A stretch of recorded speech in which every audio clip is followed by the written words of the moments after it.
Legacy in Disguise. Kabanata 4. Bakit parang ang dali naman nito? Ngumiti si Miss Danica. Siyempre. Bagamat hindi tugma sa karaniwan naming pamantayan ang lakas ng inyong kumpanya, positibo ang pananaw ng aming chairman tungkol sa inyo, kaya bukas kami sa kooperasyon. Chairman. Yuzisa ni Elise. Sino po ba ang chairman ninyo? Ang chairman po namin ay isang taong ang apelyido ay Laurent, mula sa pamilyang Laurent ng Shuhai City. Laurent. Napakunot noo si Elise. Wala naman akong kilalang Laurent. Maliban sa asawa ko. Bahagyang tumango si Danica. Inutusan siya ni Adrian na huwag isiwalat ang tunay niyang pagkakakilanlan, kaya hanggang doon lamang siya. Wala na akong ibang kilalang Laurent kundi si Adrian.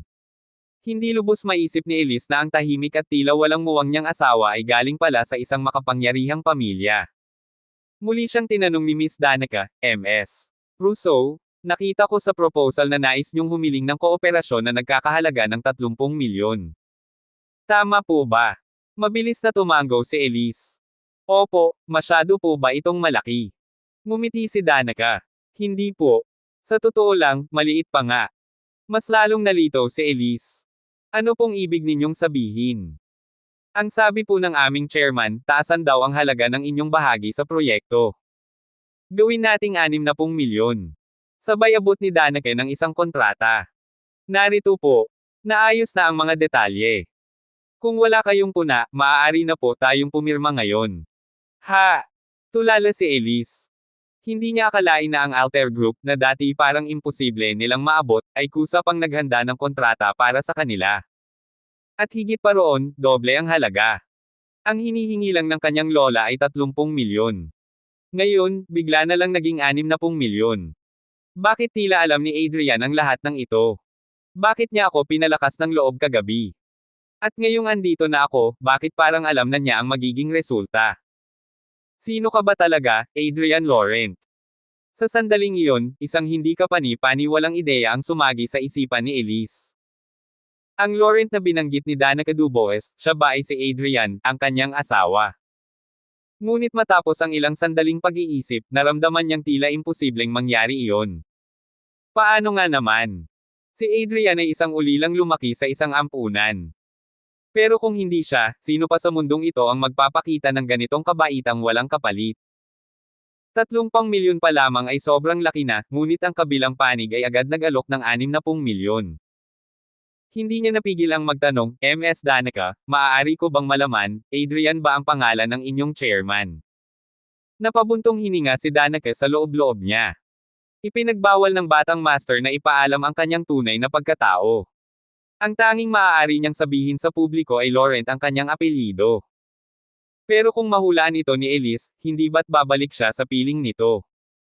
Kaya agad niyang tinugon, Ms. Russo, mas mabuting huwag mo nang alamin pa. Ang aming chairman ay kabilang sa isang prominenteng pamilya sa Shuhai City.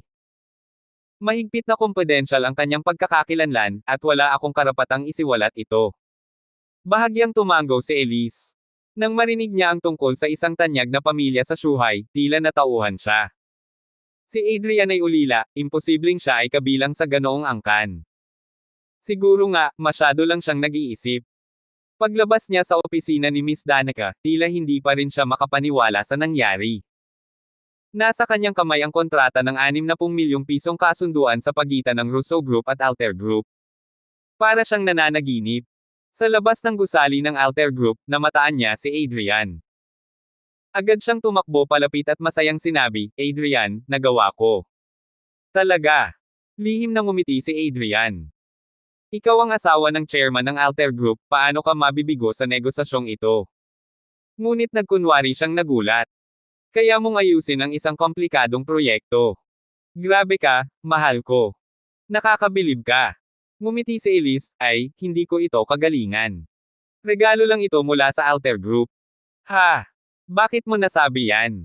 Tanong ni Adrian, kunway nagtaka. Natigilan si Elise. Ayaw niyang mabanggit ang tungkol sa chairman, baka magselos si Adrian. Kaya agad niyang nilihis ang usapan. Mahaba ang kwento. Tere na sa kumpanya at ibalita natin ito sa lahat. Tumawa si Adrian. Sige. Sa pagkakataong ito, yung hanggal na si Hugo, dapat nang tumyupad sa kasunduan. Luluhod at yuyuko siya sa akin. Tumango si Elise. Palibasa kasi, akala mo kung sino, mataas ang tingin sa sarili at walang ibang kinikilala. Oras na para turuan siya ng leksyon. Talagang may dahilan si Elise para sabik na patunayan ang sarili. Gusto niyang matigil na ang pangmamaliit ni Hugo at ng kanyang kapatid. Ngayong may hawak na siyang kasunduan, panahon na para ipakita sa kanila. Pagkalipas ng mahigit 10 minuto, dumating na ang dalawa sa Russo Group. Sa loob ng conference room, kakaiba ang mga tingin ng pamilya Russo. Alam nilang nagtungo si Elise sa Alter Group ngayong umaga, ngunit wala ni isa ang naniwalang may magagawa siya. Lahat ay naghihintay ng kahihiyan. Ngunit, bumalik siya agad. Pagpasok ni Elise at Adrian, agad silang sinalubong ng pangungutya. Oh, Elise, ani Hugo, kalahating oras ka lang nawala. Hindi ka pa rin nakapasok sa pintuan ng Alter Group, ano? Hahaha. Pumasok si Sophie sa usapan. Ate Elise, 1 oras pa lang ay sumuko ka na. Aba, record-breaking talaga. Maging si Lola Amanda ay litaw ang pagkadismaya sa mukha. Alam niyang mahirap pasukin ang Alter Group, pero kahit hindi magtagumpay si Elise, inaasahan niyang magpapakita ito ng sipag at tiyaga. Sa halip, bumalik agad. Malamig na sabi ni Lola Amanda, Elise, lubos mo akong binaygo. Agad na sumimangot si Adrian. Napakasama naman ng mga ito, wala pang nakukumpirma, pinagtatawanan na agad siya. Lalo na si Hugo. Hayaan mo lang, maya-maya, luluhod ka. Excited pa rin si Elise, ngunit tila binuhusan siya ng malamig na tubig ng mga salita ng lahat. May bahid ng galit ang kanyang tinig nang magsalita siya. Pasensya na, pero mukhang kailangan kong i-break ang balita sa inyo. Si MS Danica Dubois mismo ang nakipagkasundo sa akin para sa proyekto. Ha? Nakipagkasundo ka na? Imposible. Wala kang ang pagkakataong makita si MS Danica Dubois. Bulalas ng isa. Ano sa tingin mo, Elise? Maniniwala kami agad sa'yo. Sigaw ni Hugo sabay hampas sa mesa. Si Danica Dubois ay isang kilalang negosyante sa lungsod. Bakit kanya kakausapin? Ano bang meron ka? Tahimik ngunit buo ang loob ni Elise. Kinuha niya ang dokumento at iniabot kay Lola Amanda. Narito ang kontrata. Tingnan niyo po mismo. Parang bomba ang kontrata, at agad itong sumabog sa conference room. Ano to? Hindi ako makapaniwala. Sigaw ni Hugo. Paano niya nabayaran ang Alter Group? Ganun ba? Sabat ni Sophie, halatang naiinggit. Elise, seryoso ka. Ang proyekto ay 30 milyon. Kung nagawa mong kunin yan, kaya ko ring makipag-deal. Ngumiti si Elise. Cousin, mali ka. Hindi 30 milyon ang kontratang ito, kundi 60 milyon. Bumaba ka nga riyan. Single ni Sophie. 60 milyon. Hindi ka ba nahihiyang sabihin yan? Sa lagay na yan, kaya ko nang mag-sign ng 100 milyon. Malamig ang boses ni Hugo, pinaglalaroan mo lang kami. Paglingon niya kay Lola Amanda, galit na sabi, Lola. Hindi ba ito malinaw na panloloko? Dapat palayasin na siya. Galit na rin si Lola Amanda. Para siyang ginawang tanga sa harap ng lahat. Isang kontrata raw na 60 milyon. Sa loob lang ng kalahating oras. Anong akala ng babaeng ito sa kanya? Hindi siya papayag na ang isang anak na walang prinsipyo ang sisira sa pangalan ng pamilya. Kaya't mariing sinabi ni Amanda, Elise. Pumunta ka sa HR at isagawa agad ang iyong pagbibitiw. Napanganga si Elise. Ano? Baliw na ba ang mga taong ito? Hawak-hawak niya ang kontrata, at ayaw pa rin nilang maniwala. Sa mismong sandaling iyon, isang sigaw ang lumipad mula sa koridor. Bullshit! Pinalabas na ng Alter Group ang opisyal na pahayag. Totoo yung kontratang 60 milyon. Sa sigaw na iyon, nabigla ang lahat. Agad nilang kinuha ang kani-kanilang mga cellphone at nagmadaling buksan ang opisyal na account ng Alter Group. Totoo nga. May push notification mula sa opisyal na service account ng Alter Group. Ang proyekto sa hotel na nagkakahalaga ng 2 bilyon ay pumirma na ng kontrata sa unang opisyal na kasosyo. Ang Vice Chairman ng Alter Group, si Miss Danica Dubois, at ang kinatawan ng pamilyang Russo na si Elise ay lumagda sa isang kontrata para sa dekorasyon na nagkakahalaga ng 60 milyon. Nang mabasa nila ang pamagat, tila nabaliw ang lahat. Totoo nga, nakuha ni Elise ang proyekto. At doble pa ang halaga. Mahigit kalahating oras pa lang ang nakakalipas. Paano nangyari ito? Hindi ka panipaniwala. Si Hugo ay natigilan at agad na nagsisi. Noon pa man, hindi may kukumpara si Elise sa kanya sa usapin ng katayuan at koneksyon. Kung tinanggap lang sana niya ang trabaho kahapon, kahit pa hindi agad maayos ang kasunduan, hindi na sana nagkaroon ng pagkakataon si Elise na sumikat. Pero sa takot na mabaigo, tinanggihan niya. At ngayon, nagawa ito ni Elise. Isang matinding sampal sa kanyang mukha. Agad namang kinuha ni Mrs. Amanda Rousseau ang kontrata, maingat itong binasa, at pagkatapos ay masayang tumawa. Ayos. Magaling. Napakagaling, Elise. Napakalaking tulong ang nagawa mo. Pagkatapos ay tinanong niya, paano mo ito nagawa? Sumagot si Elise, salamat kay MS Danica Dubois. Masaya raw siya sa ating pamilya Rousseau. Sa totoo lang, gusto sanang sabihin ni Elise ang buong katotohanan, pero pagkatapos mag-isip-isip, naisip niyang hindi niya kilala kung sino talaga ang chairman ng Alter Group, at wala rin namang maniniwala kung babanggitin niya iyon. Kaya mas minabuting huwag na lang magsalita pa. Nang marinig ito, lalo pang hindi mapakali si Hugo at halos gusto na lang mabaon sa lupa. Hindi na nga nakapagtataka kung bakit nakuha ni Elise ang kontrata, lumalabas na masaya si Danica Dubois sa pamilya Rousseau. Hindi ba nila ito napansin? Isang napakalaking oportunidad ang pinakawalan niya. Sa sandaling iyon, nagsalita si Adrian. Hugo, naaalala mo pa ba ang postahan natin? Ang mukha ni Hugo ay tila kumain ng panas na pagkain. Paano niya makakalimutan ang postahan? Kapag natalo siya, kailangan niyang lumuhad at yumuko ng 3 beses sa harap ng publiko. Nakuha ni Elise ang kontrata, malinaw na siya ang talo. Pero hindi.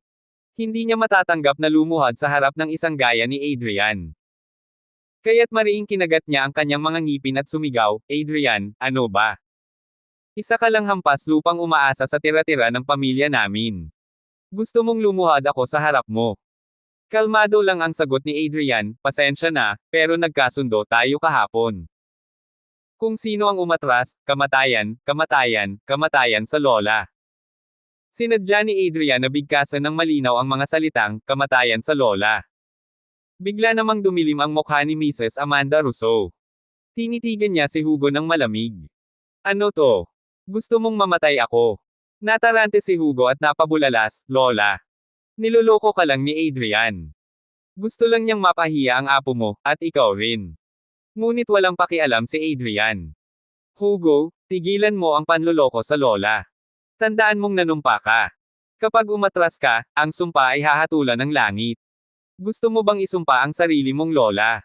Nanginig si Hugo. Lola, huwag kang maniwala sa biro. Malumanay ngunit malamig ang tinig ni Lola Amanda, alam mo kung gaano ako naniniwala sa Budismo at sa mga sumpa. Paano mo nagagawang sirain ang panata mo? Lola, hindi alam ni Hugo ang gagawin. Nakita niyang seryoso ang galit ng kanyang lola. Nang makita ng matandang ginang Rousseau na handang sirain ni Hugo ang panata kapalit ng sariling dangal, bigla siyang sumigaw at sinampal ang mesa.